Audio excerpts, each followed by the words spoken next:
Hi, my name is Jerry and I collect 1970s toys, and this time I'm having a look at this. The Airfix HOO scale British Commandos.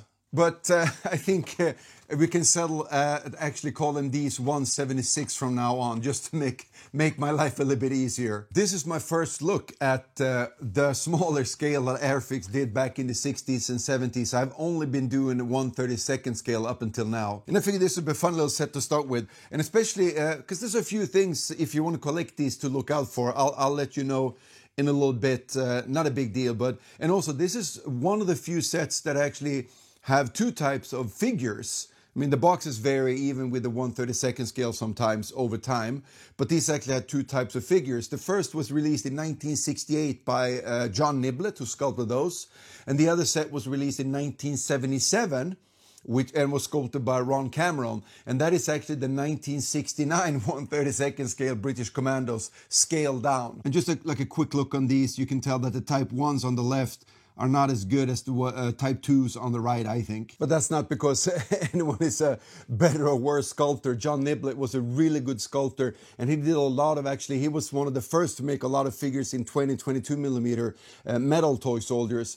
I think they just used a different kind of technique, you know, when Ron Cameron did the 1/32nd scale. I think they used a larger original to scale down so he can actually add some more detail. And he had a work process when he and a friend actually rented some uniforms and stuff and took photographs of each other to get the poses to look a little bit more natural. You know, when they're doing like a grenade throwing soldier, they're actually photographing themselves doing that, and that gives you a huge advantage at getting you know, natural poses. And I think both sets have some really cool little figures in them. So some of the variations I was talking about for collecting these to look out for is that because there were two types of figures, and then we have an American issue, and I have an issue with molds being broken. But anyways, they were first released in 1968 then in what's called a Type 3 box in Airfix language. I guess we call them blue boxes.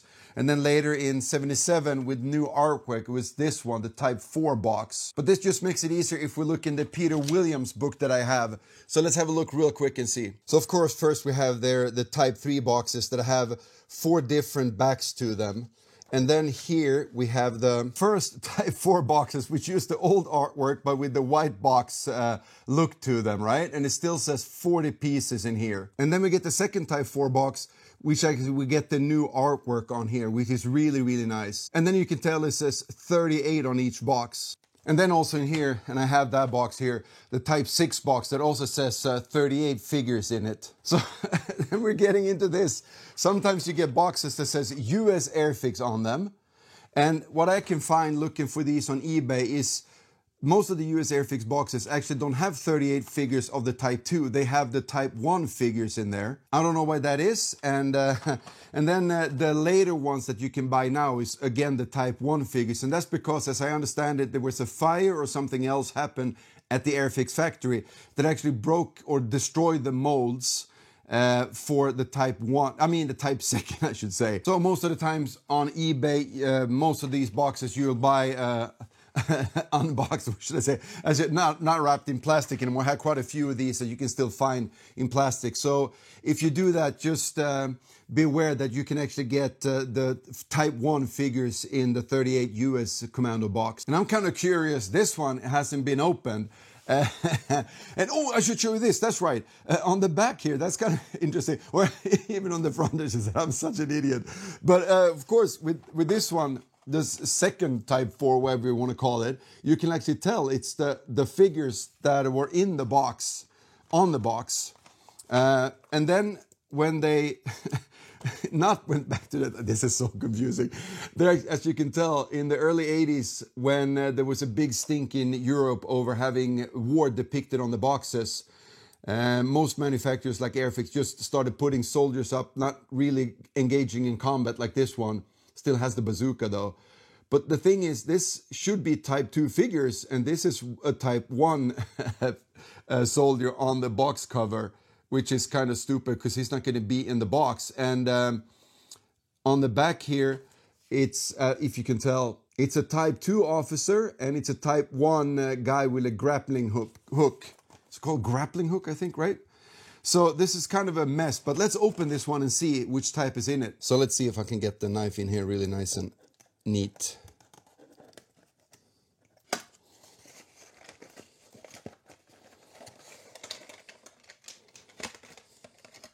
Ta-da! They're all Type 2. So that's as it should be.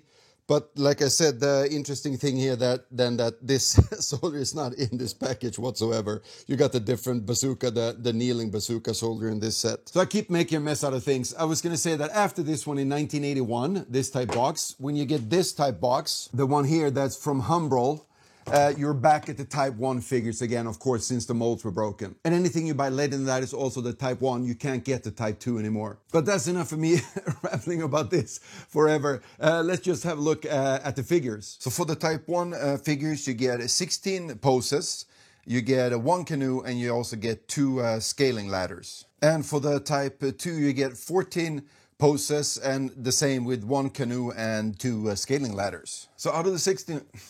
So for the Type 1, out of the 16 poses, you only get 3 firing poses if you count this soldier here throwing the grenade. And I think this that we could maybe call the officer, maybe he's aiming his revolver, but it's not a very dynamic firing pose. If you are really generous, I guess you could call the bazooka guy a firing pose, even though I'm not sure if you're going to fire a bazooka holding it like that though and be able to manage whatever recoil it has. So in this set, we also get a bunch of soldiers performing other tasks than just combat or moving into combat or something like that. You got over here, like you have the demolitions guy, you have the radio operator. Over here you have the 2 soldiers that are going to be carrying the canoe here, and then the 2 guys paddling. One guy over here, I guess he's dying, or he's got a headache and a stomach ache. And then of course you got the guy throwing the rope up with the hook there to climb or scale like a rock wall or something. And then of course we also have this one, the 1 soldier climbing the ladder. And on this one you can tell here, the bayonet, and it's like that on a lot of these figures actually, the Type 1, that I think that's the bayonet and the scabbard, and it's huge. It looks more like he's carrying a sword or something. And as you can tell here with these ones, there's the same thing with a huge bayonet. And as the sculpts are not super detailed, it's kind of hard to see what actually the weapons are supposed to be in this set. But I mean, it should be a Thompson and a Lee Enfield rifle, but it's not that easy to see actually. And as far as uniforms from these guys go, it should be just a regular army issue, which, I mean, they were issued to the commandos in the beginning of the war. I think the webbing though is not that great. The ammo pouches are way too small for being the regular webbing. I've seen a few pictures actually of soldiers carrying the smaller ammo pouches, which I think there was something made for the Lee Enfield but wasn't widely used. And I think all of these have those. Another thing of these that are not greatly sculpted are the hats. I mean, the commandos are not wearing helmets. So they should be really the regular caps, the knitted ones that the commandos wore. But these looks kind of round and weird, not very well sculpted compared to the Type 2. Sounds like I'm complaining a bit about this set. You got to figure what it was also. At this time, Airfix had been doing a lot of, the early Guards band, and all those sets were collectibles for adults. And they also did, civilian zoo animals and stuff geared towards train modelers. I think these were geared a lot towards scale modelers with a lot of different poses, doing other things than just combat, like the guy dying, for instance, or the guys carrying the canoes, right? But there's some really cool fighting poses in these 3. I think the grenade throwing soldier is super cool. He's looking like he's going to chuck that thing really, really far. And it's a great figure. And then the guy, of course, with the knife moving up on a German soldier to stab him. It looks so cool. And then, almost the coolest one, the submachine gunner. Look at that pose. Compare him to the one in the Type 2. And it's no contest. It's the Type 1 submachine gun that wins this one, even though he's not, the sculpt is not that great as far as details and accuracy, but he's just super, super cool. A few nice attentions to detail, though, with this set. I think it's really cool that the soldiers paddling the canoe is actually 2 different poses. They could easily been just lazy and just use one. And also these 2 guys carrying the canoe, one guy has his left leg forward and the other one has the right leg forward. I think that's really nice attention to detail. So for the Type 2, we got to look at these, the usual suspects. The 7 poses that we got in 1969 in 1/32nd scale. They are just as great as that set, but we get something that is a pet peeve of many people in the 1/32 scale, the Bren gunner kneeling actually get a base plate so he can actually stand up and not just fall over all the time when you try to play with these guys. And for the 1/76 scale, we actually got a bunch more figures.